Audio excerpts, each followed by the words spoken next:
Popular front of India PFI का इतिहास बहुत पुराना नहीं है। सिर्फ 15 साल के इतिहास में अपनी सक्रियता और प्रभाव क्षमता के दम पर इस संगठन अन्य सामाजिक, आर्थिक, राजनीतिक और धार्मिक संगठनों के लिए चुनौती बन गया। यहाँ तक तो सब कुछ ठीक रहा, लेकिन जन्म के समय से इसका उन संगठनों से नाम जुड़ता गया जो पहले से ही विवादित थे। बाद के वर्षों में संगठन ने अति उत्साह से कई ऐसे कदम उठाए जो इसके खुद के खिलाफ गए। केरल सरकार ने भी कानून विरोधी संगठन मान लिया था। कांग्रेस की सरकार ने भी इसके खिलाफ कार्रवाई की मांग की थी। बाकी का काम सीएए एनआरसी आंदोलन के दौरान हिंसक प्रदर्शन, सांप्रदायिक दंगों, सियासी हत्याओं और कई गंभीर मामलों की जांच के दौरान मिले सबूतों ने पूरे कर दिए, जो पीएफआई पर बैन का सबब साबित हुआ। आइए आपको बताते हैं शुरू से लेकर अब तक कैसे पीएफआई विवादों में रहा और बैन के बाद भी वो सिलसिला जारी रहा। 1977 में देश में सक्रिय सिमी पर 2006 में प्रतिबंध लगा गया था। सिमी पर प्रतिबंध लगने के चंद महीनों बाद से पीएफआई अस्तित्व में आया। कहा जाता है कि संगठन की कार्य प्रणाली भी सिमी जैसी ही है। यही वजह है कि इसे सिमी का क्लोन मान लिया गया है, जो संगठन के खिलाफ गया। संविधान के प्रति असम्मान, क्रिमिनल और टेरर केसेस से जाहिर है कि संगठन ने देश की संवैधानिक शक्ति के प्रति असम्मान दिखाया। बाहर से मिल रही फंडिंग और वैचारिक समर्थन की वजह से इसे देश की आंतरिक सुरक्षा के लिए बड़ा खतरा माना गया। संगठन को लेकर धारणा यह बनी कि समाज के खास वर्ग को कट्टरपंथी बनाने के लिए अपने सीक्रेट एजेंडे पर काम कर रहा है। ये देश के लोकतंत्र को दरकिनार कर रहा है। कई मौके पर संगठन के कार्यकर्ता संवैधानिक मूल्यों का अपमान करते नजर आए। पीएफआई के वर्कर्स ने समय समय पर पाकिस्तान जिंदाबाद के नारे भी लगाए। फंड का गलत इस्तेमाल, संगठन विस्तार के पीछे इसका मकसद फंड जुटाने की क्षमता और अपने प्रभाव को बढ़ाना था। फंड जुटाने की क्षमता का इस्तेमाल पीएफआई ने अपनी गैर कानूनी गतिविधियां बढ़ाने में किया। यही सहयोगी संगठन और फ्रंट की जड़ों को मजबूत करते रहे। बैंकिंग चैनल्स, हवाला और डोनेशन आदि के जरिए इसके लोगों ने भारत और विदेशों से करोड़ों रुपए इकट्ठा किया। जांच के दौरान पता चला कि इसका इस्तेमाल आपराधिक, गैर कानूनी और आतंकवादी गतिविधियों में किया गया। इंटरनेशनल कनेक्शन, पीएफआई के 15 साल के इतिहास में कई ऐसी घटनाएं सामने आई जिनमें संगठन के मेंबर्स के संबंध ग्लोबल टेररिस्ट ग्रुप से मिले। संगठन के मेंबर्स ने इराक, सीरिया और अफगानिस्तान में आईएस को ज्वाइन किया। इसे कई मुठभेड़ों में मारे गए। कई मेंबर्स की गिरफ्तारी हुई। देश में भी राज्यों की पुलिस और केंद्रीय एजेंसियों ने मेंबर्स को अरेस्ट किया। इसके संबंध जमात उल मुजाहिदीन बांग्लादेश से भी प्रतिबंधित संगठन है।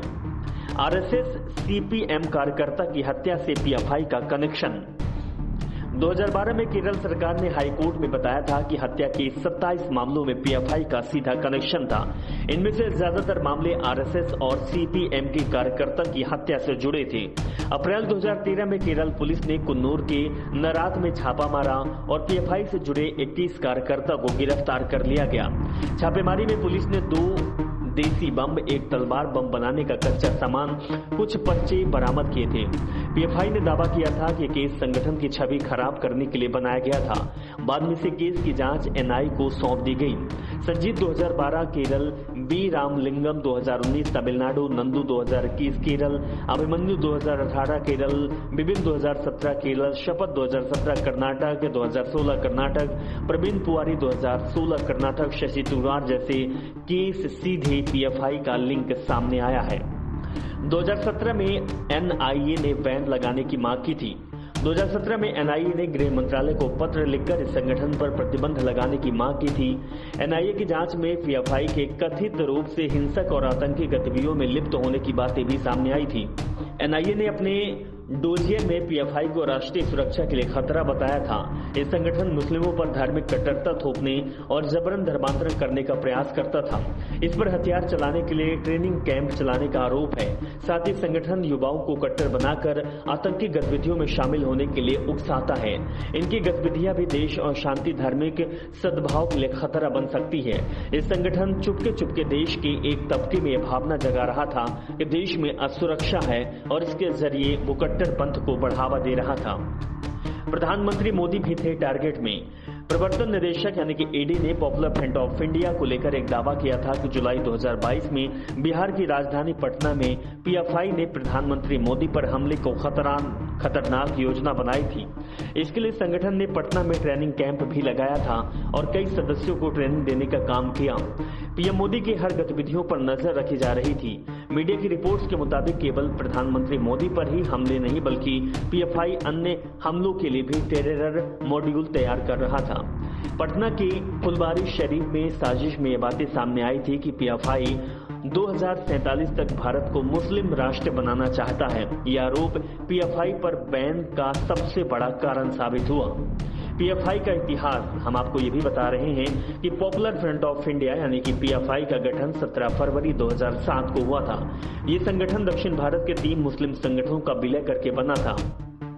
इनमें केरल का national democratic front, Karnataka forum for dignity और तमिलनाडु का मनिथा नीति पसराई शामिल थी। वर्तमान में देश के 23 राज्य में संगठन सक्रिय है। देश के स्टूडेंट्स इस्लामिक मूवमेंट यानी कि सिमी पर बैन लगाने के बाद पीएफआई का विस्तार तेजी से हुआ। कर्नाटक, केरल जैसे दक्षिण भारतीय राज्यों में संगठन की काफी पकड़ बताई जाती है। संगठन के गठन के बाद से ही पीएफआई पर समाज विरोधी और देश विरोधी गतिविधियां करने के आरोप लगती रहती हैं। कई विवादों में नाम आने के बाद आज पीएफआई पर केंद्र सरकार ने प्रतिबंध भी लगा